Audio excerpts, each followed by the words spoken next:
ya kamata mu durkusa maka ya rasulullahi. Ashe ana durkusawa babba. Wanda ya ce kakka durkusa ƙarya yake yi, bai san hadisin manzan Allah ba. Domin wannan hadisin Imam Ahmad da Bazzaru duk sun fitar da shi. Abubakar ya ce mu ne ya kamata mu durkusa maka. Kai ko inda ka zo ka miƙa mu ce a tashi ba a durkusawa. Wai shirka ce ma hakan. Wai shirka ce kan ma ka durkusa. Abubakar ya ce mu ne a haƙƙuta mu durkusa mai maka wannan ban girma ya rasulullahi. Ashe ana durkusawa mai daraja, ashe ana durkusawa mai girma, bare rasulullahi. Da yanzu da kaji wani sai ce an ba a durkusa mana, saboda shi ma baya durkusa ubansa, bai yadda ubansa yana da darajar da zai ba shi girma ba.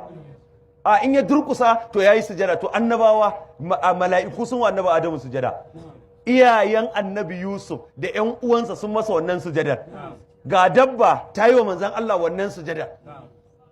Me sujada? Ba durkusa ka sa goshi ba, ka durkusa kai gaisuwa. Amma sai wuce aka kai kuma duk haka aka ɗora matasa gidadawa wawaye, ba sa ganin girman kowa, ba sa iya rankwafa wa kowa. Har ma yanzu 'yan mata sun ɗauki wannan gaisuwar mai sufurin, ko ubanta ne a haka za ta gaida shi, nayi ne shikenan gaisuwar.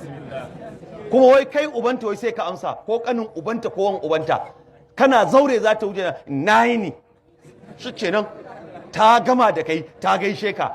Ko uwarta ba za ta yi maka wannan gaisuwar ba, amma ita sai ta zo ta maka wannan gaisuwar. Saboda haka malamin ta ya gaya mata a makaranta, ba sai ta durkusa maka ba.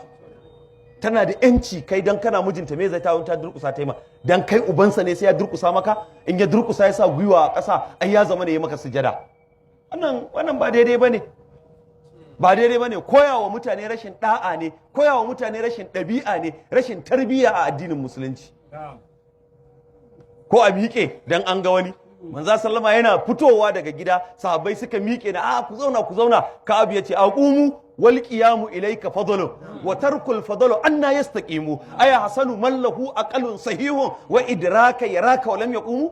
Haba ya rasulullahi, yanzu yayi daidai mu ganka mu kasa miƙe ma mu girmama ka? A wallahi dole mu sai mun girmama ka. Ya ba mai hankalin da zai ganka ya ji ka ya kasa girmama ka. Kai ku miƙe dan girman manzon Allah. Manzo Allah ce kai wanda ya hadace ma na bashi aljanna. Ashe ana miƙewa a girmama babba, ashe ana durƙusawa a gaida babba. To amma inda kai jaji ai shirka ce, saboda shi komai shirka ya sani. Daga nan sai a fara cusa maka ai annabi ba sai ka ce sayyidu ba in zaka kira shi.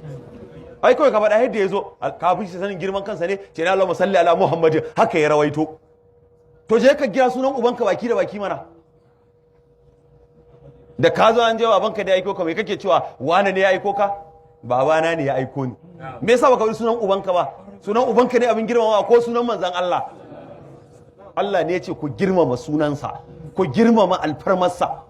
Za ka ji a nan gaba ba wanda yake kiran sunansa da wannan sunan na Muhammadu.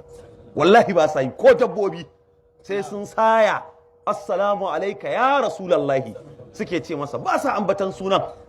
Sai in wawa ne ya zo wanda bai sani ba, to shi ne zai. La taj'alu du'a ar-rasuli bainakum ka du'a'i me ba'dukum. Yadda kake kiran kowa haka kake kira sunan manzon Allah, ba a yi masa haka. Shi da ladabi ake kiran sunansa. Allah a guri hudu da ya kira sunan annabi ba dan kiraye wa manzon Allah ba, sai dan bayanin waye Muhammadu, dan kan wanda ya ce ba shi bane sai Allah ya ambaci sunan.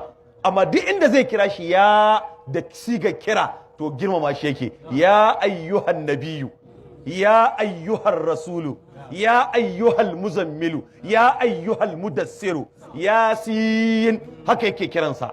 Amma baya cewa ya Muhammadu, baya yi. Wanda ya halicce shi ma yana ganin martabarsa. Sai suka durkusa, suna shiga annabi yana shiga garkar, gaba ɗaya dabbobin suka durkusa suka gaida manzan Allah. Da ka ci gaba da gaida ubanka, ka ci gaba da durkusa masa, ka ci gaba da durkusa wa kanin ubanka, ka ci gaba da durkusa wa yayyan ubanka, ka ci gaba da durkusa wa malaminka. Babu shirka a ciki, babu shirka a ciki.